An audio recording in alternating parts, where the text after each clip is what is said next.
ദിനംതോറും തൻ്റെ ക്രൂശ് വഹിച്ചുകൊണ്ട് എന്നോട് ചേർന്ന് ജീവിക്കണം എന്നരുളി ചെയ്ത നമ്മുടെ കർത്താവും രക്ഷിതാവുമായ യേശുക്രിസ്തുവിൻ്റെ നാമത്തിൽ സ്നേഹവന്ദനം. കഴിഞ്ഞ 10 ക്ലാസ്സുകളിൽ വന്ന് സംബന്ധിക്കുകയും എന്നെ പ്രാർത്ഥനയിൽ ഓർക്കുകയും ചെയ്ത കൃപയ്ക്കായിട്ട് ഞാൻ നന്ദി പറയുന്നു. പല മുഖാന്തരം ലഭിക്കുന്ന ദൈവകൃപ ഒന്ന് മാത്രമാണ്. കർത്താവിൻ്റെ വചനവുമായിട്ട് നിൽപ്പാനായിട്ട് എനിക്കും ഇടയാകുന്നത്.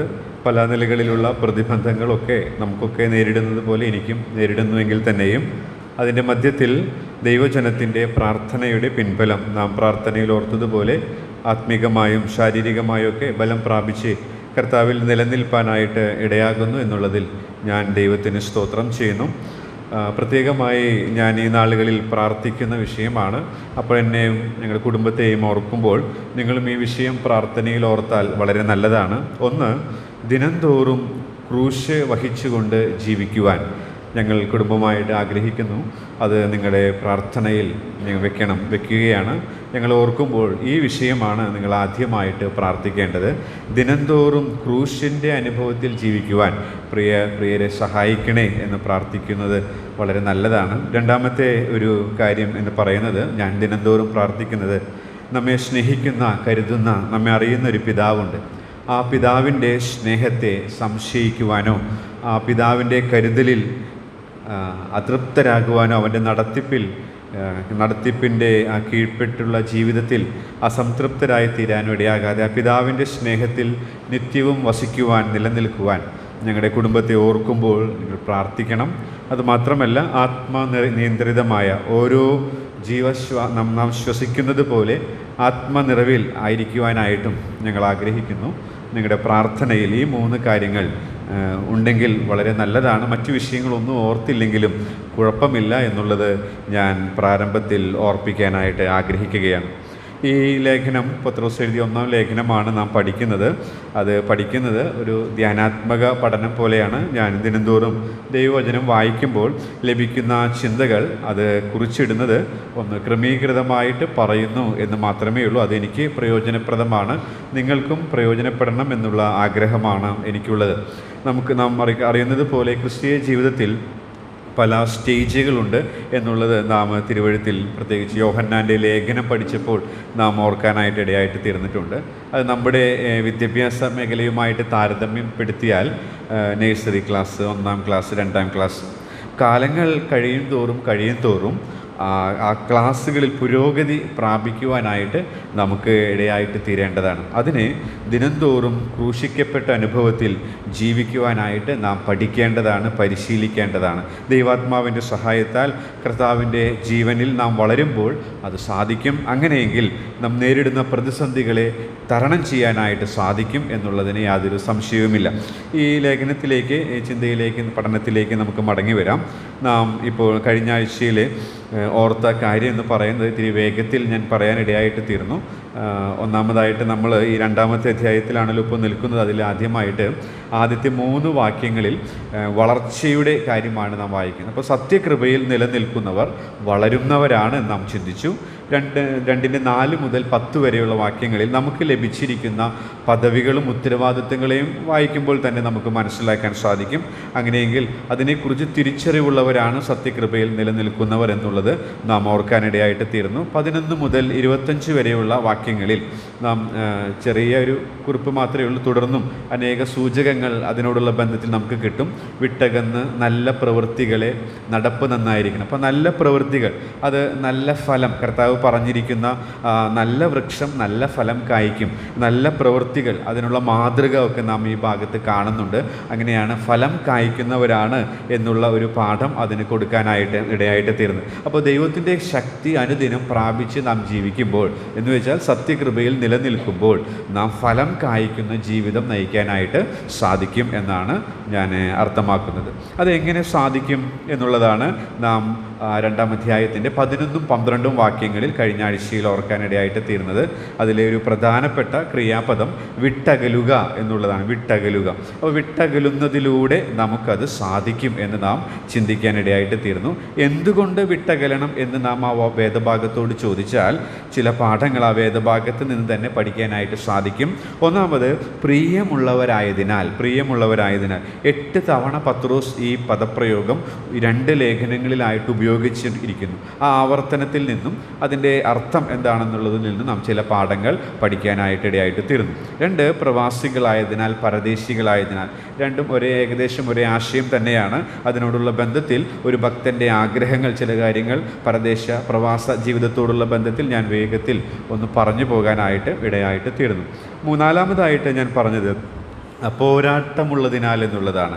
പോരാട്ടം നമുക്ക് ജഡത്തിൻ്റെ മോഹങ്ങളോട്, അതിൻ്റെ ഫലമായിട്ട് ജഡത്തിൻ്റെ പ്രവൃത്തികൾ നമുക്കുണ്ടാകുന്നു.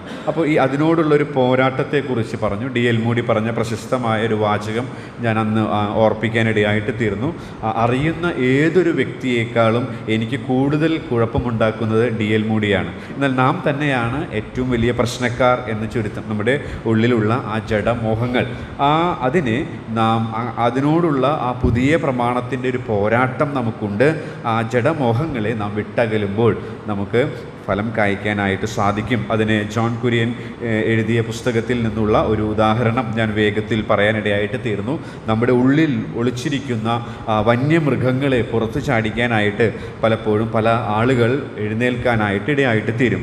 അങ്ങനെ വരുമ്പോൾ അവരോട് കയർക്കുന്നതിന് പകരം നമ്മുടെ ഉള്ളിലെ പ്രശ്നത്തെ കൈകാര്യം ചെയ്യുന്നതിൽ നാം വളരെയധികം ശ്രദ്ധാലുക്കളാകണം. അതിന് വിട്ടകലുക എന്നുള്ള പ്രമാണം നമ്മെ സഹായിക്കുമെന്നുള്ളതാണ് ഞാനന്ന് പറയാനായിട്ട് ശ്രമിച്ചത്. അതിന് വാച്ച്മാൻ എഴുതിയ ഒരു ഉദാഹരണവും ഓർക്കാനിടയായിട്ട് തീർന്നു. പക്ഷിക്കും ജീവനുണ്ട്, മത്സ്യത്തിനും ജീവനുണ്ട്. അതുപോലെ പക്ഷിയുടെ ജീവന് ഉള്ളതുകൊണ്ട് പക്ഷിയുടെ ജീവിത യാത്ര തുടരാൻ സാധിക്കുന്നത് പോലെ മത്സ്യത്തിൻ്റെ ജീവൻ മത്സ്യത്തിൻ്റെ യാത്ര തുടരാൻ സാധിക്കുന്നു. അതുപോലെ ക്രിസ്തുവിൻ്റെ ജീവൻ നമ്മിൽ അമിതമായി ക്രമാതീതമായി വളരുമ്പോൾ, അഥവാ ജഡമോഹങ്ങളെ വിട്ടകന്ന് പരിശുദ്ധാത്മാവാം ദൈവത്തിന് കീഴ്പ്പെട്ട് നാം ജീവിക്കുമ്പോൾ, ദിനംതോറും ക്രൂശ് എടുത്തുകൊണ്ട് പോകുമ്പോൾ, പൗലോസ് പറഞ്ഞതുപോലെ എനിക്ക് ജീവിക്കുന്നത് ക്രിസ്തു. നാം അവിടെ ഗലാത്യ ലേഖനം 2:20 നാം വായിക്കുന്നത് പോലെ, ഞാൻ ക്രിസ്തുവിനോട് കൂടെ ക്രൂശിക്കപ്പെട്ടിരിക്കുന്നു, ഇനി ജീവിക്കുന്നത് ഞാനല്ല, ക്രിസ്തു അത്രേ എന്നിൽ ജീവിക്കുന്നു. ഈ സ്വയത്തിന് മരിക്കുന്നു, ദൈവപുത്രങ്കിലുള്ള വിശ്വാസത്താൽ ജീവിക്കുന്നു. ഇത് നാം ശീലിക്കുന്നുവെങ്കിൽ നമുക്ക് ഫലം കായ്ക്കാനായിട്ട് സാധിക്കും എന്നുള്ളതാണ് ഞാൻ അവിടെ പറയാനായിട്ട് ശ്രമിച്ചത്. ഒടുവിലായിട്ട് വേഗത്തിൽ പറഞ്ഞു പോയതായിരുന്നു പ്രബോധനമുള്ളതിനാൽ എന്നുള്ളത്. പ്രബോധനമുള്ളതിനാൽ 12ാം വാക്യത്തിൽ തന്നെ നാം അത് കാണുന്നുണ്ട്. പ്രബോധനമുള്ളതിനാൽ, വിട്ടകലുക എന്നുള്ള പ്രബോധനമാണ് അവിടെ ഉദ്ദേശിക്കുന്നത്. സംക്ഷിപ്തമായിട്ട് അന്ന് ഞാൻ പറഞ്ഞത് അകത്തും പുറത്തും ശിക്ഷണമുള്ള ഒരു ജീവിതം. ആ ഭാഗം വായിക്കുമ്പോൾ തന്നെ നമുക്കത് മനസ്സിലാക്കാനായിട്ട് സാധിക്കും. 1 പത്രോസ് 2:12 നാം ഇങ്ങനെ വായിക്കുന്നു: നിങ്ങളുടെ നല്ല പ്രവൃത്തികളെ കണ്ടറിഞ്ഞിട്ട് സന്ദർശന ദിവസത്തിൽ ദൈവത്തെ മഹത്വപ്പെടുത്തേണ്ടതിന് അവരുടെ ഇടയിൽ നിങ്ങളുടെ നടപ്പ് നന്നായിരിക്കണം എന്ന് ഞാൻ പ്രബോധിപ്പിക്കുന്നു. പ്രബോധനം എന്നുള്ള പദത്തിൻ്റെ അർത്ഥം ഞാൻ ചില കമൻട്രികളിൽ വായിച്ച് മനസ്സിലാക്കാനായിട്ട് ഇടയായിട്ട് തീർന്നത്, ഒരു കായിക അധ്യാപകൻ അല്ലെങ്കിൽ ഒരു കോച്ച് കായിക താരത്തിൻ്റെ ഏറ്റവും മികച്ചത് പുറത്തെടുക്കാനായിട്ട് പ്രോത്സാഹിപ്പിക്കുന്നതിന് ഉപയോഗിക്കുന്ന പദമാണ് ഈ പ്രബോധിപ്പിക്കുന്നു എന്നുള്ള പദത്തിനെ ഉപയോഗിച്ചിരിക്കുന്നത്. അതായത് ഒരു വ്യക്തിയെ ആത്മവിശ്വാസത്തോടും ധൈര്യത്തോടും കൂടെ ബുദ്ധിമുട്ടുള്ള സാഹചര്യങ്ങളെ നേരിടാൻ പ്രാപ്തിപ്പെടുത്തുക എന്നുള്ളതും ഈ പ്രബോധിപ്പിക്കുക എന്നുള്ളതിന് അർത്ഥമുണ്ട്. അതായത് നമുക്ക് നേരിടുന്ന പ്രത്യേകമായ പ്രതിസന്ധികളിൽ ആത്മവിശ്വാസത്തോടും ധൈര്യത്തോടും കൂടെ ബുദ്ധിമുട്ടുള്ള സാഹചര്യങ്ങളെ തരണം ചെയ്യാനായിട്ട്, നേരിടാനായിട്ട്, അവർ ക്ഷീണിച്ച് മടുത്തു പോകാതിരിക്കാനായിട്ട് ഉപയോഗിക്കുന്ന പദമായിട്ട് ഇവിടെ ഉപയോഗിക്കുന്നുണ്ട്. അപ്പോൾ പത്രോസ് ഇവിടെ ആ പ്രബോധിപ്പിക്കുക എന്നുള്ളത് കറക്റ്റായിട്ടുള്ള ഒരു പദമാണ് ഉപയോഗിച്ചിരിക്കുന്നത്. കാരണം ഇവർ കടന്നു പോകുന്നത് അഗ്നിശോധനയിലൂടെയാണ്. അഗ്നിശോധനയിലൂടെ കടന്നു പോകുമ്പോൾ അവരുടെ ആന്തരികമായ പോരാട്ടങ്ങളിൽ, നാം നേരത്തെ പറഞ്ഞതുപോലെ ജഡപ്രമാണം പ്രമാണവും ആത്മാവിൻ്റെ പ്രമാണവും തമ്മിലുള്ള ആ പോരാട്ടങ്ങളിൽ അവരുടെ അകത്തെ മനുഷ്യനിൽ വളരെയധികം ശക്തി ആവശ്യമായിട്ടുണ്ട്. അപ്പോൾ അങ്ങനെ ശക്തിപ്പെടാനായിട്ട് അവരെ പ്രബോധിപ്പിക്കുകയാണ്, ഉത്സാഹിപ്പിക്കുകയാണ് ഇവിടെ. അതിനുള്ള മനോഹരമായ പദം തന്നെയാണ് താൻ ചെയ്യുക. അപ്പോൾ ബാഹ്യമായിട്ടുള്ള ആ ശോധന, നീറോ ചക്രവർത്തിയുടെ ആ ഭരണത്തിൻ്റെ കീഴിലുള്ള അതിക്രൂരമായ പീഡനം, ആ ബാഹ്യമായ പീഡനങ്ങളെ അതിജീവിക്കാൻ ആന്തരികമായ പോരാട്ടങ്ങളിൽ ജയം നേടിയവർക്കേ സാധിക്കുകയുള്ളൂ. അകത്തെ മനുഷ്യൻ ശക്തിപ്പെടുന്നില്ലെങ്കിൽ ബാഹ്യമായി വരുന്ന പോരാട്ടങ്ങളിൽ നാം തളർന്നു പോകും. അതുകൊണ്ട് വളരെ അനുയോജ്യമായൊരു വാക്ക് തന്നെയാണ് പത്രോസ് അവിടെ ഉപയോഗിച്ചിരിക്കുന്നത് എന്നുള്ളത് അതിൽ നിന്ന് മനസ്സിലാക്കാനായിട്ട് സാധിക്കും. മാത്രമല്ല 12-ാം വാക്യത്തിൽ തന്നെ നാം ശ്രദ്ധിക്കേണ്ട മറ്റൊരു പ്രയോഗം, നിങ്ങളുടെ നല്ല പ്രവൃത്തികളെ കണ്ടറിയുക എന്നുള്ളത് വളരെ ശ്രദ്ധേയമായ ഒരു പദപ്രയോഗമാണ്. ദൈവാത്മാവ് വളരെ മനോഹരമായി അതവിടെ ഉപയോഗിച്ചിരിക്കുകയാണ്. നല്ല പ്രവൃത്തികളെ അല്ലെങ്കിൽ കേട്ടറിയുക എന്നുള്ളതല്ല, കണ്ടറിയുക എന്നുള്ളതാണ്. അങ്ങനെ കണ്ടറിയുമ്പോൾ ഈ ജഡത്തിൻ്റെ പ്രവൃത്തികളെ മരിപ്പിച്ചുകൊണ്ട് ആത്മാവിനനുസരിച്ച് ആത്മഫലം, അതായത് നമ്മുടെ അനുദിന ജീവിതത്തിൽ നാം നേരിടുന്ന കോപങ്ങളുടെ മേൽ, അതുപോലെ തെറ്റായ വികാരങ്ങളുടെ മേൽ, തെറ്റായ മനോഭാവങ്ങളുടെ മേലൊക്കെ നാം വിജയം വരിച്ച് നഴ്സറി ക്ലാസ്സിൽ നിന്ന് ഒരുപക്ഷെ തുടക്കത്തിൽ നാം നഴ്സറി സ്റ്റാൻഡേർഡിലായിരിക്കും. അപ്പോൾ നമുക്കൊക്കെ പല ചാപല്യങ്ങൾ നേരിട്ടെന്ന് വരാം. എന്നാൽ കാലങ്ങൾ കഴിയും തോറും ഈ ദൈവപുത്രനുമായിട്ടുള്ള അഭേദ്യമായ ബന്ധത്തിൽ നാം ജീവിക്കുമ്പോൾ അതിൻ്റെ ഡിഗ്രിയിൽ കൂടുതൽ നമുക്ക് തന്നെ അനുഭവിക്കാനായിട്ട് സാധിക്കും.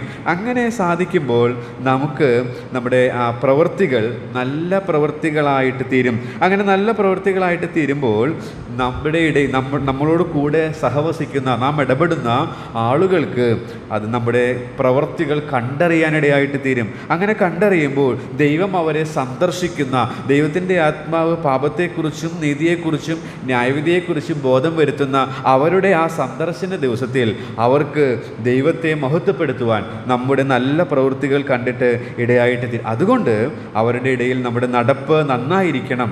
അതാണ് പത്രോസ് ഇവിടെ പ്രബോധിപ്പിക്കുന്നത്. കഴിഞ്ഞ ആഴ്ച സമയം അവസാനിച്ചതുകൊണ്ട് എനിക്കത് പറയാനായിട്ട് സാധിച്ചില്ല. അതുകൊണ്ടാണ് ഞാൻ ഇന്ന് അത് പറയാനായിട്ട് ശ്രമിച്ചത്. അപ്പോൾ നാം ഇങ്ങനെ ജീവിക്കുമ്പോൾ ആ ജീവിതം അത് മറ്റുള്ളവർക്ക് ദൈവത്തെ അറിയുന്നതിനും മഹത്വപ്പെടുത്തുന്നതിനും സാധിക്കും. ഇത് വളരെ വിലപ്പെട്ട ഒരു പ്രമാണമാണ്, വളരെ വില കൊടുക്കേണ്ടതുമാണ്, എളുപ്പത്തിൽ സാധിക്കുന്നതല്ല. അതുകൊണ്ടാണ് 9-ാം വാക്യത്തിൽ നാം വായിച്ചത്, വിളിച്ചവൻ്റെ സൽഗുണങ്ങളെ ഘോഷിക്കുക എന്നുള്ളത്.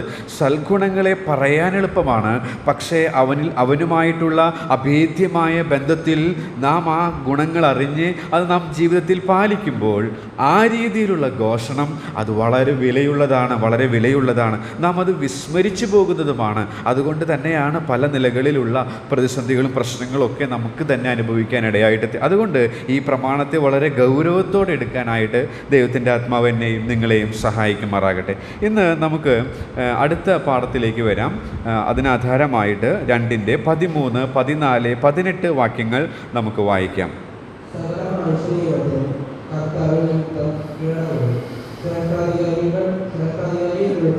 രാജാവിനും ദുഷ്പ്രവർത്തിക്കാരുടെ എണ്ണത്തിനും സൽപ്രവർത്തിക്കാരുടെ മാനത്തിനുമായി അവന് അയക്കപ്പെട്ടവർ എന്ന് വെച്ച് നാടുവാഴികളും കീഴടങ്ങുക. നിങ്ങൾ നന്മ ചെയ്തുകൊണ്ട് ബുദ്ധിയില്ലാത്ത മനുഷ്യരുടെ മോശം ഇല്ലാതാക്കണം എന്നുള്ളത് ദൈവേഷ്ടമാകുന്നു. സ്വതന്ത്രരായും ദുഷ്ടതയ്ക്കുമാക്കിയാതെ ദൈവത്തിന്റെ ദാസന്മാരായി നടക്കും. ഓക്കെ, അപ്പോൾ ഇവിടെ നാം വായിക്കുമ്പോൾ ഈ 11 മുതൽ 13 മുതൽ 25 വരെയുള്ള വാക്യങ്ങൾ നാം വായിക്കുമ്പോൾ ആവർത്തിച്ചു വരുന്ന ഒരു ക്രിയാപദം, ആ ക്രിയാപദം തന്നെയാണ് ഈ വേദഭാഗത്തിലെ പ്രധാന ആശയമായിട്ട് ദൈവത്തിൻ്റെ ആത്മാവ് ഓർപ്പിക്കാനായിട്ട് ആഗ്രഹിക്കുന്നത്. അത് മറ്റൊന്നുമല്ല, നിങ്ങൾ കാണുന്നത് പോലെ കീഴടങ്ങുവിൻ, കീഴടങ്ങിയിരിപ്പിൻ എന്നുള്ളതാണ്. കീഴടങ്ങുവിൻ. അപ്പോൾ അതിനെ POC ബൈബിളിൽ കൊടുത്തിരിക്കുന്ന വാക്കാണ് അടുത്ത പാഠമായിട്ട് എടുത്തിരിക്കുന്നത്. എങ്ങനെ ഫലം കായ്ക്കുന്നവരാകാം? വിധേയരാകുന്നതിലൂടെ അല്ലെങ്കിൽ കീഴടങ്ങുന്നതിലൂടെ എന്ന് നമുക്ക് പഠിക്കാനായിട്ട് സാധിക്കും. നേരത്തെ നാം വായിച്ച ആ വാക്കുകൾ തന്നെ, ആ ക്രിയാപദം ആവർത്തിച്ച് ദൈവാത്മാവ് ആ ഭാഗത്ത് ഉപയോഗിച്ചിരിക്കുന്നതിൽ നിന്നും അതിൻ്റെ പ്രാധാന്യവും അതിൻ്റെ വിഷയവും നമുക്ക് മനസ്സിലാക്കാനായിട്ട് സാധിക്കും. അപ്പോൾ വിധേയരാകുക, കീഴടങ്ങിയിരിക്കുക. അങ്ങനെ നാം ചെയ്യുന്നതിലൂടെ ഫലം കായ്ക്കാനായിട്ട് സാധിക്കുമെന്നാണ് നമുക്ക് ഇവിടെ നിന്ന് പഠിക്കാനായിട്ട് സാധിക്കുന്നത്. നമുക്കറിയാം, ഇതുവരെ നാം 11-ാം വാക്യത്തിൽ വായിച്ചത് ദൈവജനത്തിൻ്റെ 11 മുതലുള്ള വാക്യങ്ങളിൽ നാം വായിച്ചത് ദൈവജനത്തിൻ്റെ സാമൂഹിക ജീവിതത്തെക്കുറിച്ചാണ്. അവർ പ്രവാസികളാണ്, പരദേശികളാണ്. അങ്ങനെ പ്രവാസികളായിട്ട് അവർ ഈ ലോകത്തിൽ, ഈ സമൂഹത്തിൽ ജീവിക്കുമ്പോൾ ഈ സമൂഹത്തോടുള്ള ബന്ധത്തിൽ അവർക്ക് ചില പ്രതിബദ്ധതകളുണ്ട്, ഉത്തരവാദിത്തങ്ങളുണ്ട്, കടപ്പാടുകളുണ്ട്. അതാണ് തുടർന്നുള്ള ഭാഗത്ത് നാം വായിക്കുന്നത്. ഭരണകൂടത്തോടുള്ള ബന്ധത്തിലും നമ്മുടെ തൊഴിലിടങ്ങളിലും, പിന്നെ തുടർന്ന് 3-ാം അധ്യായത്തിൽ വരുമ്പോൾ കുടുംബത്തിലും, തുടർന്ന് 5-ാം അധ്യായത്തിൽ വരുമ്പോൾ സഭയിലും ഒക്കെ, തുടർന്ന് 4-ാം അധ്യായത്തിലൊക്കെ ഒരു സമൂഹത്തിലൊക്കെ നമുക്ക് ചില കടപ്പാടുകളുണ്ട്, ഉത്തരവാദിത്തങ്ങളുണ്ട്. അതിനോടുള്ള ബന്ധത്തിൽ നാം എങ്ങനെ പ്രതികരിക്കണം എന്നുള്ളതാണ് കാണുന്നത്. എന്നാൽ ഈ ഭാഗത്ത് ആവർത്തിച്ചു വരുന്ന പദപ്രയോഗങ്ങളിൽ നിന്ന് ഒരു പാഠം നമുക്ക് പഠിക്കാനായിട്ട് സാധിക്കും. അതിതാണ്, വിധേയരാകുന്നതിലൂടെ, കീഴടങ്ങുന്നതിലൂടെ നമുക്ക് ഫലം കായ്ക്കാനായിട്ട് സാധിക്കും എന്നുള്ളതാണ്. നമുക്കറിയാം, ഈ പദത്തിൻ്റെ അർത്ഥം വിധേയരാകുക, കീഴടങ്ങുക എന്നുള്ളതിന് ഒരു വ്യാഖ്യാതാവ് കൊടുത്തിരിക്കുന്ന അർത്ഥം, മൂലഭാഷ അറിയുന്ന അദ്ദേഹം അത് അദ്ദേഹം എഴുതിയിരിക്കുന്നത് കോട്ട് ചെയ്യുകയാണ്. അധികാരത്തിൻ്റെ കീഴിൽ എന്നാണ് ആക്ഷരികമായ അർത്ഥം. അധികാരത്തിൻ്റെ കീഴിൽ എന്ന് വെച്ചാൽ ദൈവം സമൂഹത്തിൽ ക്രമീകരിച്ചിരിക്കുന്ന അധികാരങ്ങളുണ്ട്. അതിനോട് നാം ദൈവജനം കീഴടങ്ങണം, വിധേയരാകണം എന്നുള്ളതാണ് ഇവിടെ അത് ആ പദത്തിൻ്റെ അർത്ഥമായിട്ട് മനസ്സിലാക്കാനായിട്ട് സാധിക്കുന്നത്. അധികാരത്തിൻ്റെ കീഴിൽ എന്നാണ് വിധേയരാകുക, കീഴടങ്ങുക എന്നുള്ളതിൻ്റെ ആക്ഷരികമായ അർത്ഥം എന്നുള്ളത്. അത് എന്തിനാ അങ്ങനെ ചെയ്തതെന്നുള്ളത് നാം തിമോഥെയോസിൻ്റെ 1-ാം ലേഖനം ഇവിടെ പഠിച്ചപ്പോൾ ഓർക്കാനായിട്ടിടയായിട്ട് തീർന്നു. സ്വസ്ഥതയും സാവധാനതയുമുള്ള ജീവിതം, അഥവാ സ്വസ്ഥതയും സമാധാനപരവുമായ ജീവിതം നയിക്കാനായിട്ട് ദൈവം വെച്ചിരിക്കുന്ന ക്രമീകരണമാണിത് എന്നുള്ളതും നാം അന്ന് ഓർക്കാനായിട്ട് ഇടയായിട്ട് തീർന്നു. അപ്പോൾ സ്വസ്ഥതയും സാവധാനതയുമുള്ള അല്ലെങ്കിൽ സമാധാനപരവുമായിട്ടുള്ള ജീവിതം ഈ പരദേശ പ്രയാണത്തിൽ, ഈ പ്രവാസകാലത്തിൽ നമുക്ക് ജീവിക്കാനായിട്ട് ദൈവം വെച്ചിരിക്കുന്ന അധികാരത്തോട് നാം വിധേയരാകണം, കീഴടങ്ങണം എന്നുള്ളതാണ് ഇവിടെ നമുക്ക് ഈ പദത്തിൻ്റെ അർത്ഥത്തിൽ നിന്ന് പഠിക്കാനായിട്ട് സാധിക്കുന്നത്. ഇനി നമ്മൾ സാധാരണ പതിവ് പോലെ ചെയ്യാറുള്ളത് പോലെ എന്തുകൊണ്ട് വിധേയരാകണം എന്ന് ഈ വേദഭാഗത്തോട് ചോദിച്ചാൽ ചില ഉത്തരങ്ങൾ നമുക്ക് തന്നെ ഇവിടെ നിന്ന് ദൈവത്തിൻ്റെ ആത്മാവ് നൽകുവാനിടയായിട്ട് തീരും. അതാണ് തുടർന്നുള്ള നിമിഷങ്ങളിൽ 5 തലക്കെട്ടുകളായിട്ട് പഠിക്കാനായിട്ട്, മനസ്സിലാക്കാനായിട്ട് നാം ശ്രമിക്കുന്നത്. അപ്പോൾ വിധേയരാകുന്നതിലൂടെ നമുക്ക് ഫലം കായ്ക്കാനായിട്ട് സാധിക്കും. അപ്പോൾ എന്തുകൊണ്ട് വിധേയരാകണം? ഒന്നാമത്തെ പാഠം അറിയാനായിട്ട് നമുക്ക് ഈ ഭാഗത്തേക്ക് തന്നെ നേരത്തെ വായിച്ച അതേ വാക്യങ്ങൾ വായിക്കേണ്ട, നമ്മൊന്ന് ശ്രദ്ധിച്ചാൽ മതി. 13, 14, 18 വാക്യത്തിൽ നാം കാണുന്ന പ്രധാനപ്പെട്ട ക്രിയാപദം എന്ന് പറയുന്നത് കീഴടങ്ങുവിൻ, കീഴടങ്ങിയിരിപ്പിൻ എന്നുള്ളതാണ്. അപ്പോൾ അതിൽ നിന്ന് ഒരു കാര്യം തന്നെ, ആ പദം തന്നെ പഠിപ്പിക്കുന്നതാണ് എന്തുകൊണ്ട് വിധേയരാകണം എന്നുള്ള ഒന്നാമത്തെ പാഠം. അത് മറ്റൊന്നുമല്ല, നാം അതിൽ നിന്ന് തന്നെ നമുക്കറിയാം അത് കർത്താവിൻ്റെ കൽപ്പനയാണ്. കീഴടങ്ങുക എന്ന് പറയുന്നത് അത് കർത്താവിൻ്റെ കൽപ്പനയാണ്. അപ്പോൾ എന്തുകൊണ്ട് നാം വിധേയരായി ജീവിക്കണം എന്ന് ചോദിച്ചാൽ കർത്താവിൻ്റെ കൽപ്പന നിമിത്തം നാം വിധേയരായി ജീവിക്കണം, കീഴടങ്ങി ജീവിക്കണം. ദൈവം വെച്ചിരിക്കുന്ന അധികാരങ്ങൾക്ക് സബ്മിറ്റ് ചെയ്ത് ഉള്ളൊരു ജീവിതം നയിക്കാനായിട്ട് നമുക്ക് സാധിക്കേണ്ടത് ആവശ്യമാണ്. കർത്താവിൻ നിമിത്തം ഇത് മനസ്സിലാക്കാനായിട്ട് നമുക്കറിയാം, തിരുവെഴുത്തുകൾ തന്നെ നമുക്ക് തിരുവെഴുത്തുകളുടെ അർത്ഥം നമുക്ക് വെളിപ്പെടുത്തി തരും, മനസ്സിലാക്കി തരും. അപ്പോൾ ഇത് മനസ്സിലാക്കാനായിട്ട് ഈ കർത്താവിൻ കൽപ്പന നിമിത്തം എന്നുള്ളത് മനസ്സിലാക്കാനായിട്ട് എന്നെ സഹായിച്ച ഒരു പ്രയോഗം എന്ന് പറയുന്നത് അപ്പോസ്തല പ്രവൃത്തികൾ 4-ാം അധ്യായത്തിൻ്റെ 18, 19, 20 വാക്യങ്ങൾ വായിക്കാം. യേശുവിന്റെ നാമത്തിൽ ആശേഷം സംസാരിക്കരുത്, ഉപദേശിക്കുമരുത് എന്ന് കൽപ്പിച്ചു. അതിന് പത്രോസും യോഹന്നാനും, ദൈവത്തെക്കാളധികം നിങ്ങളെ അനുസരിക്കുന്നത് ദൈവത്തിന് മുമ്പാകെ ന്യായമോ എന്ന് വിധിക്കും. ഓക്കെ, കർത്താവിൻ്റെ കൽപ്പനയാണ് നാം ദൈവം വെച്ചിരിക്കുന്ന അധികാരങ്ങൾക്ക് നാം കീഴടങ്ങിയിരിക്കണമെന്നുള്ളത്. പക്ഷേ അത് ദൈവത്തിൻ്റെ വചനത്തിന് വിരുദ്ധമായിട്ടുള്ളതാണെങ്കിൽ അതിനെ നാം വളരെ ജ്ഞാനത്തോടും വിവേകത്തോടും കൂടെ അപ്പോസ്തലനായ പത്രോസിൻ്റെ പ്രതികരണം ഇത്തരണത്തിൽ മാതൃകയാക്കേണ്ടതാണ്. കർത്താവിൻ്റെ കൽപ്പന അവർ വിവേകത്തോട് ഉപയോഗിക്കുന്ന ഒരു രംഗമാണ്. ആദിമ നൂറ്റാണ്ടിൽ അവർ ചെയ്ത മാതൃകയാണ് നമുക്ക് അവിടെ കാണാനായിട്ട് സാധിക്കുന്നത്. ഈ കൽപ്പന, ഈ കീഴടങ്ങുക എന്നുള്ള ആ ക്രിയാപദം നമ്മെ പഠിപ്പിക്കുന്ന ഒരു 3 പാഠങ്ങളുണ്ട്. അത് കഴിഞ്ഞ് അടുത്ത പാഠത്തിലേക്ക് പോകാമെന്ന് വിചാരിക്കുന്നു. ഇത് കീഴടങ്ങുവിൻ, കീഴടങ്ങിയിരിപ്പിൻ എന്ന് പറയുന്നത് പ്രസൻറ്റ് ടെൻസിലാണ് ഉപയോഗിച്ചിരിക്കുന്നത്, വർത്തമാന ക്രിയാപദം. അപ്പോൾ അങ്ങനെയാണെങ്കിൽ നമുക്കിങ്ങനെ പറയാം, അത് തുടർമാനമായി ചെയ്യേണ്ടതാണ്. തുടർമാനമായി ചെയ്യാൻ ഒരു ദിവസം കീഴടങ്ങിയിരുന്നു, ഇനി 2 ആഴ്ച വേണ്ട, അടുത്ത ആഴ്ച തൊട്ട് മതി എന്നുള്ള രീതിയിലല്ല അവിടെ അത് ഉപയോഗിച്ചിരിക്കുന്നത്. കീഴടങ്ങുക എന്നുള്ള, വിധേയരാകുക എന്നുള്ള ആ പദം പ്രസൻറ്റ് ടെൻസിലാണ്. പ്രസൻറ്റ് ടെൻസ് നമുക്കറിയാം വർത്തമാനകാല ക്രിയയാണ്. വർത്തമാനകാല ക്രിയ എന്ന് വെച്ചാൽ നാം ജീവിച്ചിരിക്കുന്ന കാലം മുഴുവൻ ദിനംതോറും ചെയ്യേണ്ട ഒരു പ്രമാണമാണ് അത് എന്നുള്ളത് ആ കൽപ്പന എന്നുള്ള, അല്ലെങ്കിൽ ആ വാക്കിൽ നിന്ന് തന്നെ, നമുക്ക് ആ പദത്തിൽ നിന്ന് തന്നെ നമുക്ക് പഠിക്കാനായിട്ട് സാധിക്കും. വർത്തമാന കാല ക്രിയാപ്രയോഗമാണ് കീഴടങ്ങിയിരിക്കുക എന്നുള്ളത്. രണ്ടാമത് ഒരു കാര്യം എന്ന് പറയുന്നത് ആ വാക്ക് തന്നെ, ആ ക്രിയാപദം തന്നെ നമ്മെ മനസ്സിലാക്കി തരുന്ന മറ്റൊരു കാര്യം എന്ന് പറയുന്നത്, ഇത് വർത്തമാന ക്രിയാപദമായതുകൊണ്ട് നാം തുടർമാനമായി ചെയ്യണം. ഇനി ആ ഭാഷാ പ്രയോഗം, അതിൻ്റെ മൂലഭാഷയൊന്നും എനിക്കറിയില്ല, പക്ഷേ ഇതിനെക്കുറിച്ച് വായിക്കാനും മനസ്സിലാക്കാനൊക്കെ ശ്രമിക്കുമ്പോൾ ആ മൂലഭാഷ പണ്ഡിതർ പറയുന്നത് ഇത് ഒരു ഓപ്ഷണലായിട്ടുള്ളതല്ല, മറിച്ച് നിർബന്ധമായിട്ടും ചെയ്യേണ്ടതാണ്. ഓപ്ഷനായിട്ട് വേണമെങ്കിൽ മതി എന്നുള്ള പ്രമാണമല്ല, അങ്ങനെയുള്ള വാക്കല്ല അത് മൂലഭാഷയിൽ ഉപയോഗിച്ചിരിക്കുന്നത്. അത് നിർബന്ധമായും ചെയ്യേണ്ടതായിട്ടുള്ള ഒരു പ്രമാണമായിട്ടാണ് ഉപയോഗിച്ചിരിക്കുന്നത്. മറ്റൊരു ആശയം കൂടെ അവിടെ നിന്ന് നമുക്ക് വായിച്ച് മനസ്സിലാക്കാനായിട്ട് സാധിക്കും. അത് മറ്റൊന്നുമല്ല, അത് മനഃപൂർവ്വമായി ചെയ്യേണ്ടതാണ്. ഇത് ഓട്ടോമാറ്റിക്കലായിട്ട് വരുന്നതല്ല, നാം മനഃപൂർവ്വമായി ഇത് ചെയ്യേണ്ടതാണ്. അപ്പോൾ 3 കാര്യങ്ങൾ അവിടെ നിന്ന് നമുക്ക് ആ വാക്കിൻ്റെ ഉപയോഗത്തിൽ നിന്ന് തന്നെ പഠിക്കാനായിട്ട് സാധിക്കുന്നുണ്ട്. ഒന്ന്, ഇത് കാല ക്രിയാപ്രയോഗമായതിനാൽ ഇത് തുടർമാനമായി ദിനംതോറും ചെയ്യേണ്ടതാണ്. 2, ഇത് നിർബന്ധമായും ചെയ്യേണ്ടത്, ഓപ്ഷണൽ അല്ല എന്നുള്ളതും നമുക്കത് മനസ്സിലാക്കാനായിട്ട് സാധിക്കുന്നുണ്ട്. മൂന്നാമതായിട്ട് ഇത് മനഃപൂർവ്വമായും നാം ചെയ്യേണ്ടതാണ്. അങ്ങനെ 3 പാഠങ്ങൾ അതിനോടുള്ള ബന്ധത്തിൽ കർത്താവിൻ്റെ കൽപ്പനയാണെന്ന് നമുക്ക് മനസ്സിലായി.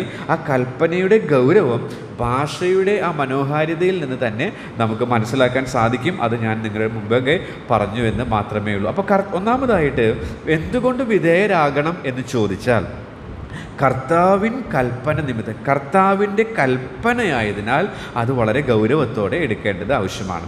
ഈ കൽപ്പനയുടെ ഗൗരവം മനസ്സിലാക്കാനായിട്ട് ഒരു സാമൂഹിക ഉദാഹരണത്തിലൂടെ നമുക്ക് സാധിക്കും. ഉദാഹരണമായിട്ട് പറഞ്ഞാൽ, ഒരു പോലീസ് ഇൻസ്പെക്ടർ അദ്ദേഹത്തിൻ്റെ ഒരു മെസ്സേജ് വരികയാണ്. ഇവിടെ മണ്ണുത്തി സ്റ്റേഷനാണ്. നാളെ 10 മണിക്ക് ലിജോയ്സ് ഹാജരാകണം എന്ന് പറഞ്ഞാൽ ഞാൻ 10 മണിക്ക് തന്നെ അവിടെ ഹാജരാകും. ആ പോലീസുകാരൻ്റെ, അല്ലെങ്കിൽ ആ പോലീസ് ഇൻസ്പെക്ടറുടെ അധികാര പരിധി എന്ന് പറയുന്നത് കേവലം ആ മണ്ണുത്തി സ്റ്റേഷൻ്റെ പരിധി മാത്രമാണ്.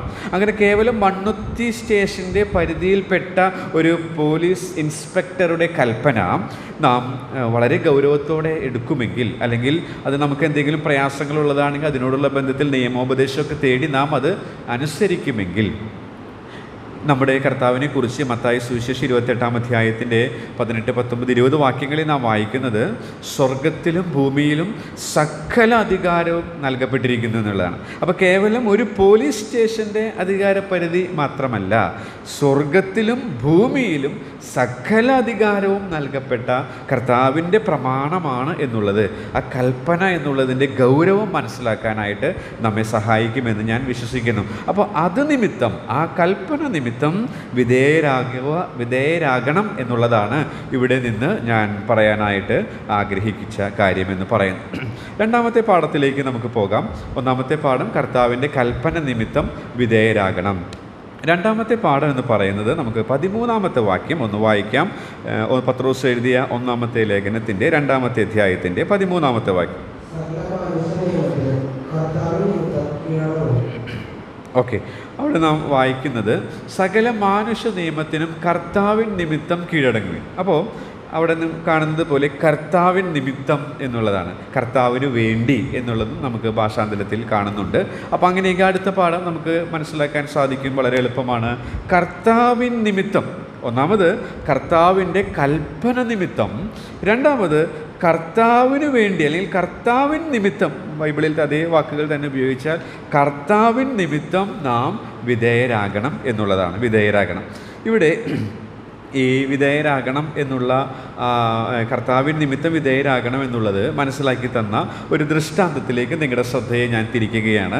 അതിന് ആധാരമായിട്ട് ശമൂവേലിൻ്റെ 1-ാം പുസ്തകം 24-ാം അധ്യായത്തിൻ്റെ 5-ാമത്തെ വാക്യം നമുക്ക് വായിക്കാം. ശമൂവേലിൻ്റെ 1-ാം പുസ്തകം 24-ാം അധ്യായത്തിൻ്റെ 5-ാമത്തെ വാക്യം.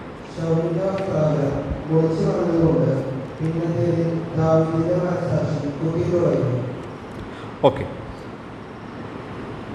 മറ്റൊരു വാക്യം കൂടെ ഞാൻ നിങ്ങളുടെ ശ്രദ്ധയിലേക്ക് കൊണ്ടുവരുന്നു. നമുക്ക് അറിവുള്ളതാണ്. ശമൂവേലിൻ്റെ 1-ാം പുസ്തകം തന്നെ 26-ാം അധ്യായത്തിൻ്റെ 9-ാമത്തെ വാക്യം.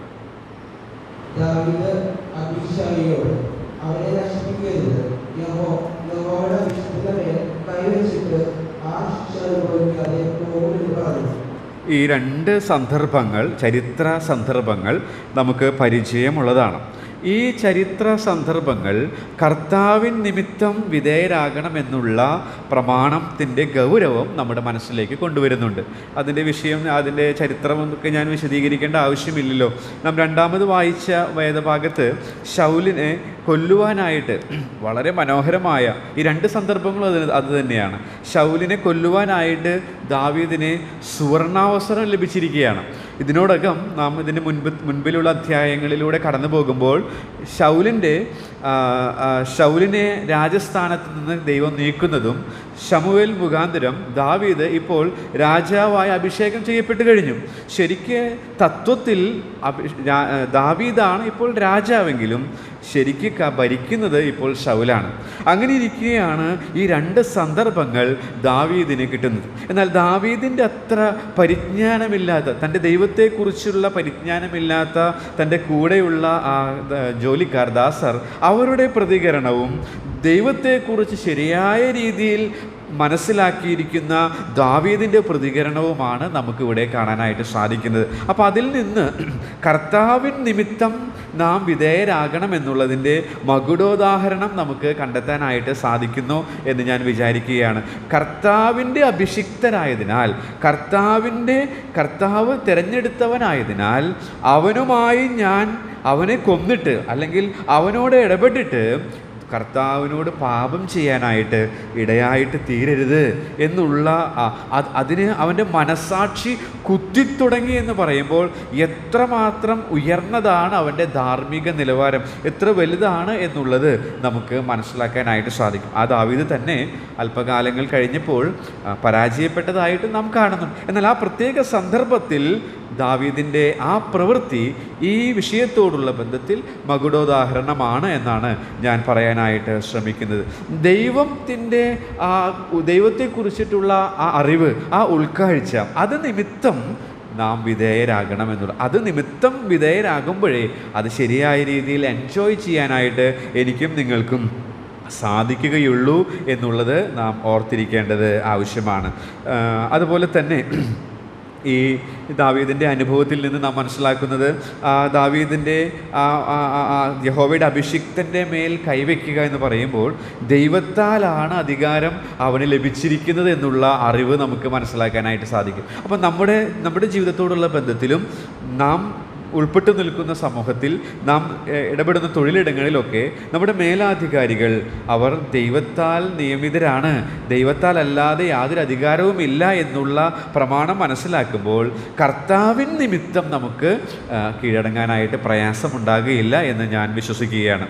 ഇതിനോടുള്ള ബന്ധത്തിൽ കർത്താവിൻ നിമിത്തം എന്നുള്ളതിൻ്റെ പ്രാധാന്യം ഒന്നുകൂടെ ഓർമ്മ വരുന്നത് ദാനിയേലിൻ്റെ പ്രവചനത്തിലാണ്.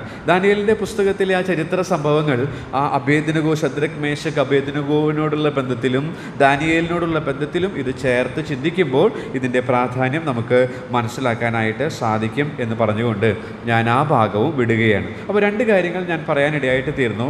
കർത്താവിൻ്റെ കൽപ്പന നിമിത്തവും കർത്താവിൻ നിമിത്തവും നാം വിധേയരാകേണ്ടത് ആവശ്യമാണ്. കർത്താവിൻ്റെ കൽപ്പന എന്ന് പറയുമ്പോൾ നാം സന്നിച്ചേരൻ്റെ ക്ലാസ് നാം ഓർക്കുന്നു എന്ന് വിചാരിക്കുന്നു. റോമാലേഖനത്തിൻ്റെ 12, 13, 14 അധ്യായങ്ങളൊക്കെ താൻ പഠിപ്പിച്ചപ്പോൾ ആ 13-ാം അധ്യായത്തിൽ നാം എന്തുകൊണ്ട് ഈ സമൂഹത്തിലെ അധികാരങ്ങൾക്ക് വിധേയരായി ജീവിക്കണം എന്നുള്ളത് നാം മനോഹരമായി പഠിച്ചു കഴിഞ്ഞതാണ്. അതുകൊണ്ട് ഞാൻ അങ്ങനെയുള്ള കാര്യങ്ങളിലേക്കൊന്നും കടക്കാനായിട്ട് ആഗ്രഹിക്കുന്നില്ല. റോമർ 13-1 തന്നെ പറയുന്നുണ്ട്, ശ്രേഷ്ഠാധികാരങ്ങളെല്ലാം തന്നെ ദൈവത്താലായി വരുന്നതാണ്. അതുകൊണ്ട് തന്നെ നാം അതിന് വിധേയരാകണം.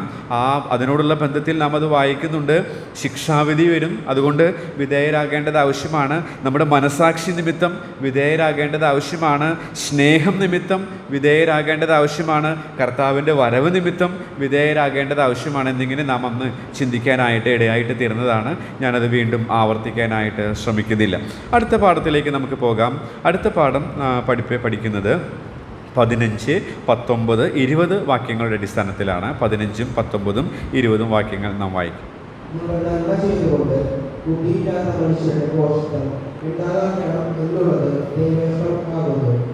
ഒരുത്തൻ ദൈവത്തെക്കുറിച്ചുള്ള മനോബോധ നിമിത്തം അന്യായമായി കഷ്ടവും ദുഃഖവും സഹിച്ചാൽ അത് പ്രസാദമാകുന്നു.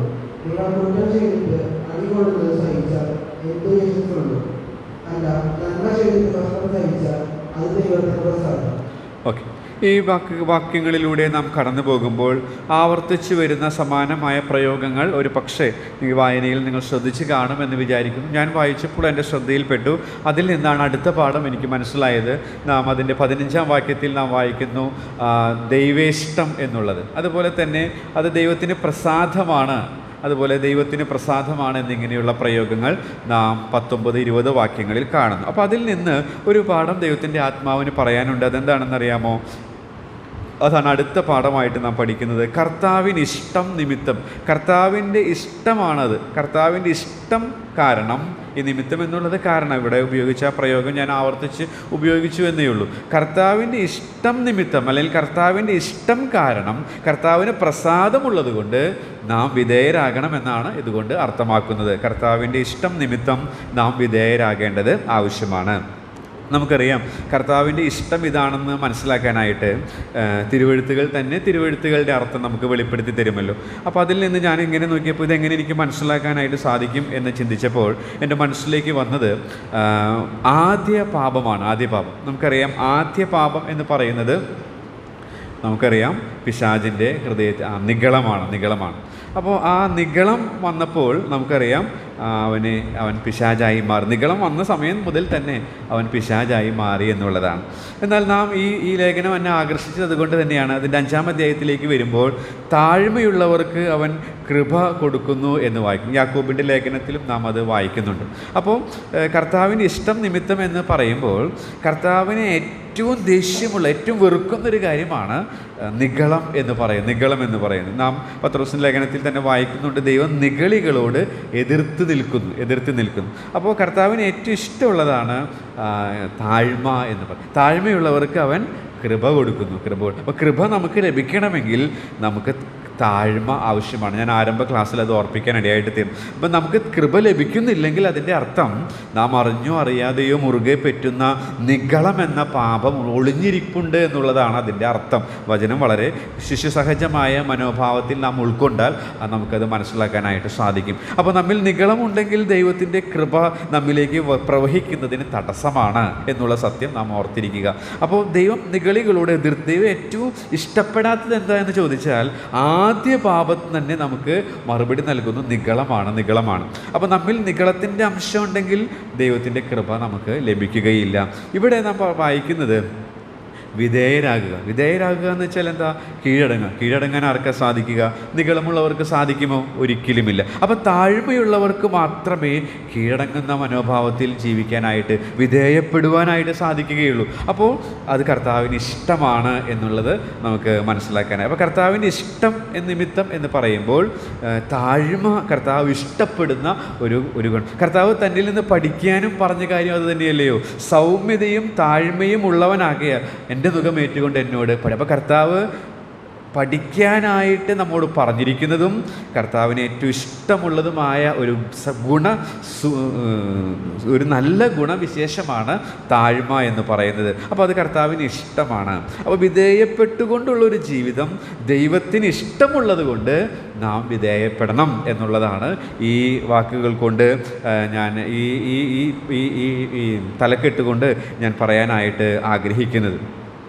ഇനി ഇവിടെ നാം വായിക്കുന്നത് ബുദ്ധിയില്ലാത്ത മനുഷ്യരുടെ എന്നുള്ള ആ കാര്യങ്ങളൊക്കെ നാം അവിടെ വായിക്കുന്നുണ്ട്. അതിൻ്റെ 19-ാമത്തെ വാക്യത്തിൽ, അതുപോലെ തന്നെ 15-ാമത്തെ വാക്യത്തിൽ നാം അത് വായിക്കുന്നു. 15-ാമത്തെ വാക്യം, നിങ്ങൾ നന്മ ചെയ്തുകൊണ്ട് ബുദ്ധിയില്ലാത്ത മനുഷ്യരുടെ ഭോഷത്വം എന്നുള്ളത് ദൈവേഷ്ടമാകും. അപ്പോൾ വിധേയപ്പെട്ടുകൊണ്ട് നാം ജീവിക്കുമ്പോൾ ബുദ്ധിയില്ലാത്ത മനുഷ്യർ സമം ദൈവത്തെക്കുറിച്ച് പരിജ്ഞാനമില്ലാത്തവർ എന്ന് നമുക്ക് മനസ്സിലാക്കാം. റോമാലേഖനം 1-ാം അധ്യായത്തിൽ അവരുടെ അവരുടെ നിഷേധാത്മകമായ അല്ലെങ്കിൽ അവരെക്കുറിച്ചിട്ടുള്ളൊരു വിവരണം നമുക്ക് കാണാനായിട്ട് സാധിക്കുന്നുണ്ട്. അവർ ദൈവത്തെ അറിഞ്ഞിട്ടും ദൈവമെന്നോർത്ത് മഹത്വീകരിക്കുകയോ നന്ദി കാണിക്കുകയോ ചെയ്യാതെ വിവേകമില്ലാത്തവരുടെ ഹൃദയം ഇരുണ്ടുപോയി എന്നിങ്ങനെയുള്ള പ്രസ്താവനകൾ നമുക്കറിവുള്ളതാണ്. അപ്പോൾ ബുദ്ധിയില്ലാത്ത മനുഷ്യർ എന്ന് വെച്ചാൽ ദൈവത്തെക്കുറിച്ച് ശരിയായ രീതിയിലുള്ള പരിജ്ഞാനമില്ലാത്തവർ. എന്നാൽ ബുദ്ധിയുള്ള മനുഷ്യരാരാണ്?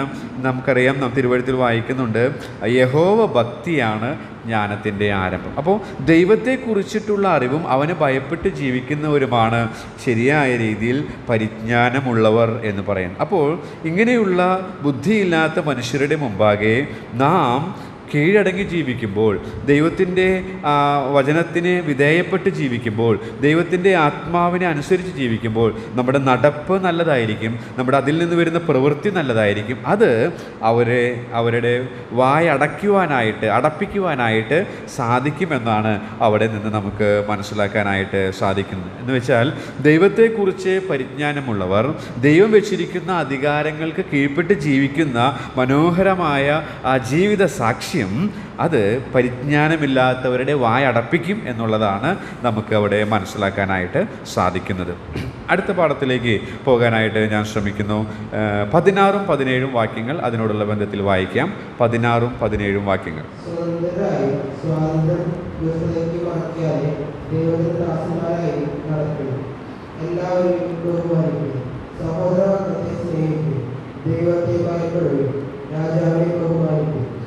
ഓക്കെ, 16ഉം 17ഉം വാക്യങ്ങളിൽ നാം വരുമ്പോൾ അവിടെയും ആവർത്തിച്ചു വരുന്ന ഒരു പ്രയോഗം, ഒരു വാക്കുണ്ട്. നാം അത് വായിക്കുമ്പോൾ നിങ്ങളുടെ ശ്രദ്ധയിലേക്ക് വന്നു എന്ന് ഞാൻ വിചാരിക്കുന്നു.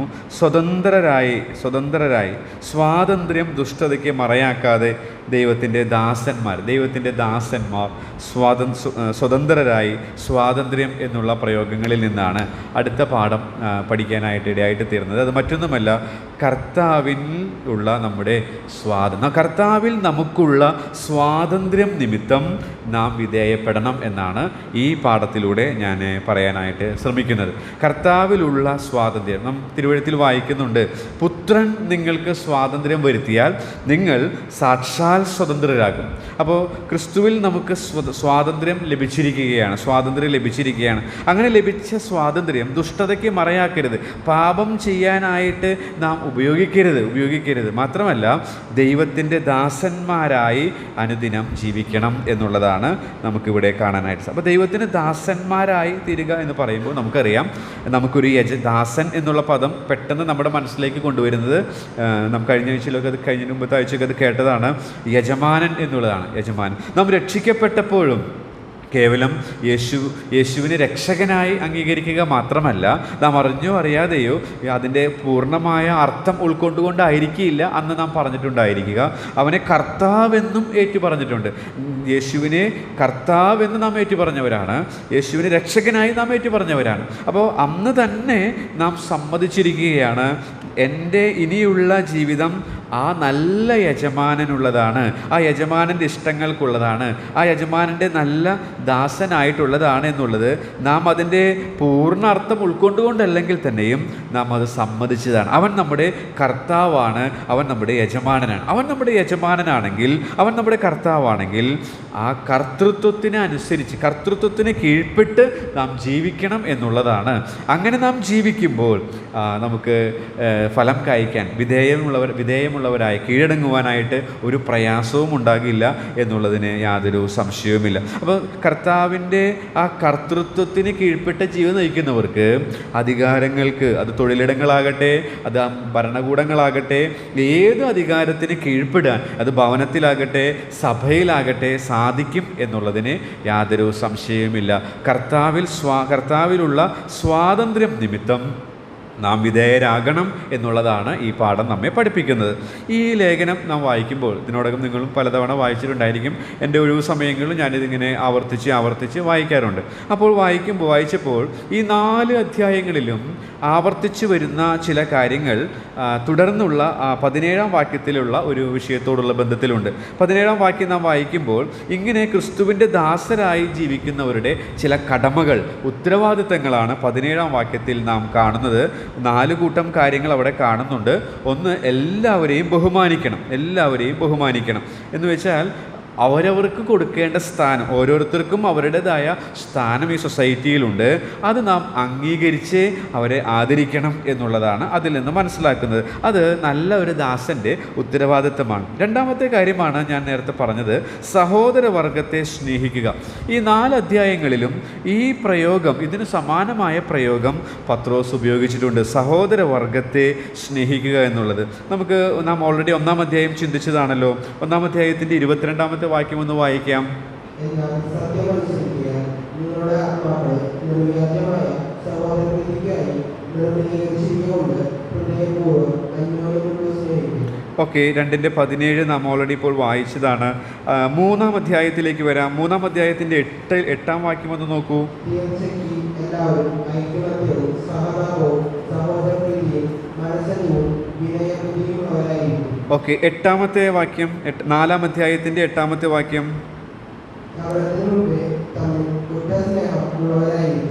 5-ാം അധ്യായത്തിൻ്റെ 14-ാമത്തെ വാക്യം.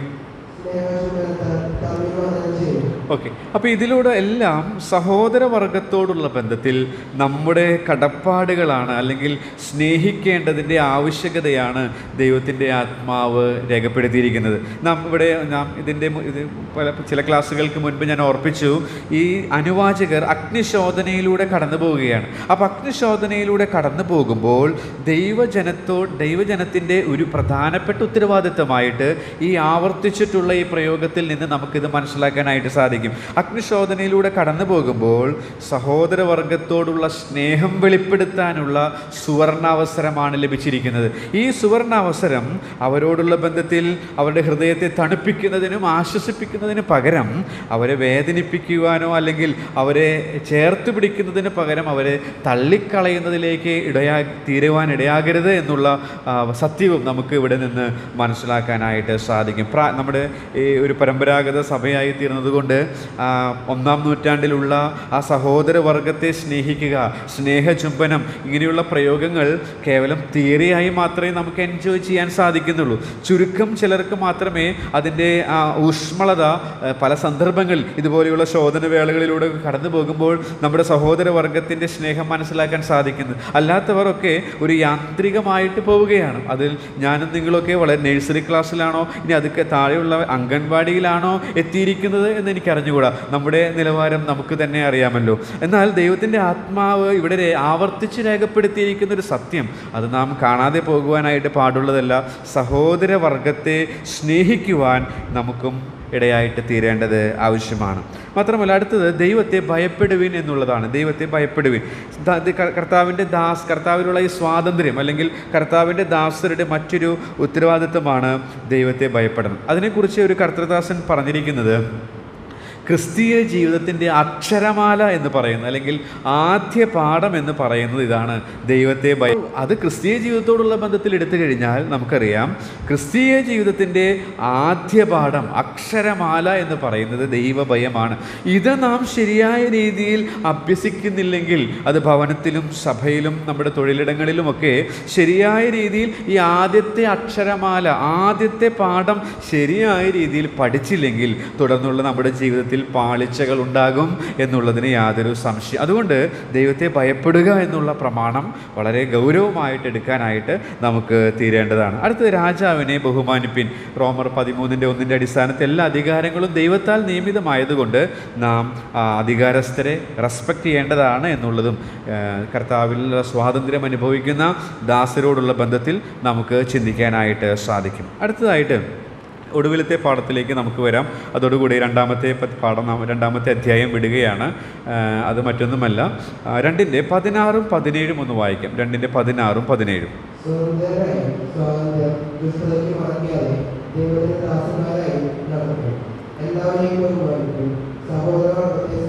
ക്ഷമിക്കണം, 21 വാക്യവും അതിൻ്റെ 24 വാക്യവും വായിക്കാം. 21. അതിനായിട്ടല്ലോ നിങ്ങൾ വിളിച്ചിരിക്കുന്നത്, ക്രിസ്തുവും നിങ്ങൾക്ക് വേണ്ടി കഷ്ടമനുഭവിച്ചു നിങ്ങളവരുടെ കാഴ്ചയോട് പിന്നോട്ടുവാൻ ഒരു മാതൃക വെച്ചു പോയിരിക്കുന്നു. നാം പാപം സംബന്ധിച്ച് മരിച്ച് നീതി ജീവിക്കേണ്ടതിന് അവൻ തന്റെ ശരീരത്തിൽ നമ്മുടെ പാപങ്ങളെ ചുമന്നുകൊണ്ട് ക്രൂശിന്മേൽ കയറി. അവന്റെ അടിപ്പിണരാൽ നിങ്ങൾക്ക് സൗഖ്യം വന്നിരിക്കുന്നു. ഓക്കെ, ഈ വേദഭാഗങ്ങൾ നമുക്കറിയാം നമ്മുടെ കർത്താവിനെ കുറിച്ച്, അതായത് പിതാവായ ദൈവത്തിന് പൂർണ്ണമായി വിധേയപ്പെട്ട താൻ മനുഷ്യനായിട്ട് ഈ ഭൂമിയിലേക്ക് വന്നപ്പോൾ അന്നത്തെ തൻ ദൈവമാക്കിയ ആ കുടുംബത്തിൽ, ആ ഭവനത്തിൽ തന്നേക്കാൾ പരിജ്ഞാനം കുറവുള്ളവരായിരുന്നിട്ട് പോലും മാതാപിതാക്കൾക്കും ആ സഹോദരങ്ങൾക്കൊക്കെ അവരോടൊക്കെ കീഴ്പ്പെട്ട് വിധേയപ്പെട്ട, മാത്രമല്ല അന്നത്തെ ഭരണകൂടം മതനേതൃത്വമാണെങ്കിലും അതുപോലെ തന്നെ ഭരണകൂടമാണെങ്കിലും അതിനോടും പൂർണ്ണമായി വിധേയപ്പെട്ട ഏറ്റവും നല്ല ദൃഷ്ടാന്തമായിട്ട് കർത്താവിൻ്റെ മാതൃക പത്രോസ് വരച്ച് കാണിക്കുന്നതാണ് അതിൻ്റെ 21 മുതൽ 25 വരെയുള്ള വാക്യങ്ങളിൽ നമുക്ക് കാണാനായിട്ട് സാധിക്കുന്നു. അപ്പോൾ അടുത്ത പാഠം അവിടെ നിന്ന് നമുക്ക് പഠിക്കാനായിട്ട് സാധിക്കുന്നത്, കർത്താവിൻ്റെ മാതൃക നിമിത്തം നാം വിധേയരാകാനൊക്കെ സാധിക്കുമോ? ഉണ്ട്. ഒരു നിസ്തുല്യ മാതൃക നമുക്കുണ്ട്. ഒരു നല്ലൊരു കോപ്പി ബുക്കുണ്ട്. ആ കോപ്പി ബുക്ക് നോക്കി നാം പകർത്തി എഴുതാൻ ശ്രമിച്ചാൽ തീർച്ചയായിട്ടും വിധേയരാകാൻ സാധിക്കും. അങ്ങനെയെങ്കിൽ ഫലകരമായി ജീവിക്കാൻ സാധിക്കും എന്നാണ് ഈ ഭാഗത്ത് നിന്ന് പഠിക്കാനായിട്ട് ഇടയായിട്ട്. ഈ ഭാഗങ്ങൾ നാം കൂടെ ആരാധനയോടുള്ള ബന്ധത്തിൽ കർത്താവിനെ മഹത്വപ്പെടുത്താൻ ഉപയോഗിച്ചിട്ടുള്ളതും ചിന്തകളൊക്കെ പങ്കുവച്ചിട്ടുള്ളതായതുകൊണ്ട് കർത്താവിൻ്റെ മാതൃക, ഉദാത്തമായ, ഉത്തമമായ, ഉന്നതമായ മാതൃക ഞാനൊന്ന് പരാമർശിച്ചിട്ട് നിർത്താം എന്ന് ഞാൻ ആഗ്രഹിക്കുകയാണ്. ഇവിടെ കർത്താവിനെ കുറിച്ച് നാം 21 മുതൽ ഉള്ള ഭാഗങ്ങളിൽ വായിക്കുമ്പോൾ, അല്ലെങ്കിൽ ആ 18 മുതൽ, അത് തൊഴിലിടങ്ങളെ പറയുന്നു, 20 മുതൽ 21 മുതൽ നാം വായിക്കുമ്പോൾ കർത്താവിൻ്റെ മാതൃകയുടെ വിവിധ തലങ്ങൾ നമുക്ക് കണ്ടെത്താനായിട്ട് സാധിക്കും. ഞാനതൊന്ന് പറഞ്ഞു വിടാം. ഒന്നാമത് നാം അവിടെ വായിക്കുന്നൊരു വാക്കാണ് പാപം ചെയ്തിട്ടില്ല. അപ്പോൾ അതിൻ്റെ 22-ാം വാക്യത്തിൽ നാം വായിക്കുന്നുണ്ട്, അവൻ പാപം ചെയ്തിട്ടില്ല. അപ്പോൾ പാപരഹിത ജീവിതത്തിന് മാതൃക നമ്മുടെ കർത്താവാണ്. പാപം ചെയ്യാതെ ജീവിക്കാൻ എങ്ങനെ സാധിക്കും? മാതൃകയായിട്ട് ക്രിസ്തു, അവനെ നോക്കുക, അവൻ്റെ കാൽച്ചുവട് പിന്തുടരുവാൻ ഡെയിലി ശ്രമിക്കുക. അതെങ്ങനെ നമുക്ക് മനസ്സിലാക്കാൻ ശ്രമിക്കും? തിരുവെഴുത്തിലൂടെ സാധിക്കും. പ്രത്യേകിച്ച് സുവിശേഷങ്ങളിലൂടെ കടന്നു പോവുക. കർത്താവിൻ്റെ മാതൃക നമുക്ക് മനസ്സിലാക്കാനായിട്ട് പാപരഹിത ജീവിത മാതൃക, പാപം ചെയ്തിട്ടില്ല എന്നുള്ളതിൽ നിന്ന് നമുക്ക് മനസ്സിലാക്കാനായിട്ട് സാധിക്കും. തുടർന്ന് നാം വായിക്കുന്നത്, അവൻ്റെ വായിൽ വഞ്ചന ഒന്നും ഉണ്ടായിരുന്നില്ല. അപ്പോൾ വഞ്ചന, കപടം, അല്ലെങ്കിൽ അതിൻ്റെ മറ്റ് ഭാഷാന്തരങ്ങളിൽ നോക്കുമ്പോൾ വിശ്വസ്തത എന്നുള്ള ആശയം വരുന്നുണ്ട്. അങ്ങനെയെങ്കിൽ വിശ്വസ്ത ജീവിത മാതൃക നമുക്ക് നമ്മുടെ കർത്താവിൽ നിന്ന് പഠിക്കാനായിട്ട് സാധിക്കും. മാത്രമല്ല അതിൻ്റെ അടുത്ത വാക്യം, 23-ാമത്തെ വാക്യത്തിൽ നാം വായിക്കുന്നത്, ശകാരിച്ചിട്ട് പകരം ശകാരിച്ചില്ല, കഷ്ടം അനുഭവിച്ചിട്ട് ഭീഷണം പറഞ്ഞില്ല. അപ്പോൾ അത് സ്നേഹജീവിത മാതൃകയാണ്. സ്നേഹമുള്ളത് കൊണ്ടാണ് ആ കർത്താവ് അങ്ങനെ പ്രതികരിക്കാതെ നിൽക്കാനിടയായിട്ട് തീർന്നു. സ്നേഹത്തിൻ്റെ മാതൃക നമുക്കവിടെ കാണാനായിട്ട് സാധിക്കും. മാത്രമല്ല ആ വാക്യത്തിൻ്റെ അവസാനത്തിൽ നാം വായിക്കുന്നത്, ന്യായമായി വിധിക്കുന്നവെങ്കിൽ കാര്യം പരമേൽപ്പിക്കുക അത്രേ ചെയ്തത്. ഇവിടുത്തെ ന്യായം എന്താ? അവൻ പാപരഹിതനായതുകൊണ്ട് സ്വന്തമായി ശിക്ഷ അനുഭവിക്കുന്നത് അവൻ ആവശ്യമില്ല. എന്നാൽ പാപികളായ നമുക്ക് വേണ്ടി ആ പരിപാവനമായ ആ ശരീരത്തിൽ അവൻ ഏറ്റവും വെറുക്കുന്നത് എന്താണോ അതാക്കി തീർക്കുന്ന ആ ന്യായം, പിതാവിൻ്റെ ന്യായം അതായിരുന്നു. അതിൽ അവൻ കീഴ്പ്പെട്ടു കൊടുക്കുവാനായിട്ട് ഇടയായിട്ടെത്തും. നമ്മോടുള്ള ബന്ധത്തിൽ അത് നമുക്ക് ചെയ്യാനായിട്ട് സാധിക്കില്ല, അത് നാം ചെയ്യേണ്ട ആവശ്യവുമില്ല. എന്നാൽ കർത്താവിൻ്റെ ആ പിതാവിനോടുള്ള ആ കീഴ്പ്പെടൽ, ആ വിധേയത്വം ഇവിടെ, അല്ലെങ്കിൽ പിതാവിനെ ആശ്രയിക്കുന്ന ആ മനോഭാവം, ആ മാതൃക നമുക്ക് എടുക്കാനായിട്ട് സാധിക്കും. ആശ്രയ ജീവിതത്തിൻ്റെ മാതൃക നമ്മുടെ കർത്താവ് താൻ തന്നെയാണ് എന്ന് നമുക്ക് കാണാനായിട്ട് സാധിക്കും. മാത്രമല്ല 24-ാം വാക്യത്തിൽ നാം പാപം സംബന്ധിച്ച് മരിച്ച് നീതിക്ക് ജീവിക്കേണ്ടതിന്, അപ്പോൾ അനുകരിക്കാൻ പറ്റിയ ഒരു മാതൃകയായിട്ട് നമുക്ക് കാണാനായിട്ട് സാധിക്കും. മാത്രമല്ല അതിൻ്റെ 25-ാമത്തെ വാക്യത്തിലേക്ക് വരുമ്പോൾ നാം തെറ്റി ഉഴലുന്ന ആടുകളായിരുന്നു, എന്നാൽ ആത്മാക്കളുടെ ഇടയനായവങ്കിലേക്ക്, അധ്യക്ഷനായവങ്കിലേക്ക് മടങ്ങി വന്നിരിക്കുകയാണ്. എന്നാൽ രക്ഷിക്കപ്പെട്ട് കർത്താവിൻ്റെ അടുക്കിലേക്ക് നമുക്ക് വരാൻ ഭാഗ്യം ലഭിച്ചു. അപ്പോൾ അധ്യക്ഷൻ എന്നുള്ള പദം സൂക്ഷിപ്പുകാരൻ, മേൽവിചാരകൻ എന്നാണ് അതിൻ്റെ അർത്ഥം. അങ്ങനെയെങ്കിൽ സൂക്ഷിക്കുന്നതിൽ മാതൃക നമ്മുടെ കർത്താവ് തന്നെയാണ്. ഇടയൻ എന്നുള്ള പദം അത് പരിപാലനത്തിൻ്റെ ചിത്രമാണ് കൊണ്ടുവരുന്നത്. പരിപാലനത്തിലും മാതൃക നമ്മുടെ കർത്താവാണ്. ഈ ഇടയൻ്റെ കീഴിൽ നാം സുരക്ഷിതരാണ്. കാരണം അവൻ്റെ പരിപാലനം അത്രമാത്രം ഉദാത്തവും ഉത്തമവും ഉന്നതവുമാണ്. അങ്ങനെ ഉദാത്തമായ, ഉന്നതമായ, ഉത്തമമായ മാതൃകയുള്ള ഈ കർത്താവ് നമുക്കുള്ളത് കൊണ്ട് ആ കർത്താവിൻ്റെ മാതൃകാ നിമിത്തം നാം വിധേയരാകണം എന്ന് പറഞ്ഞുകൊണ്ടാണ് ഈ 2-ാമത്തെ അധ്യായം അവസാനിപ്പിക്കുന്നത്. ഞാനിന്ന് പറയാനായിട്ട് ശ്രമിച്ച കാര്യം എന്ന് പറയുന്നത്, സത്യകൃപയിൽ നിലനിൽക്കുന്നവർ ഫലം കായ്ക്കുന്നവരാകും. എങ്ങനെ ഫലം കായ്ക്കാനായിട്ട് സാധിക്കും? വിധേയരാകുന്നതിലൂടെ സാധിക്കും. എന്തുകൊണ്ട് വിധേയരാകണം?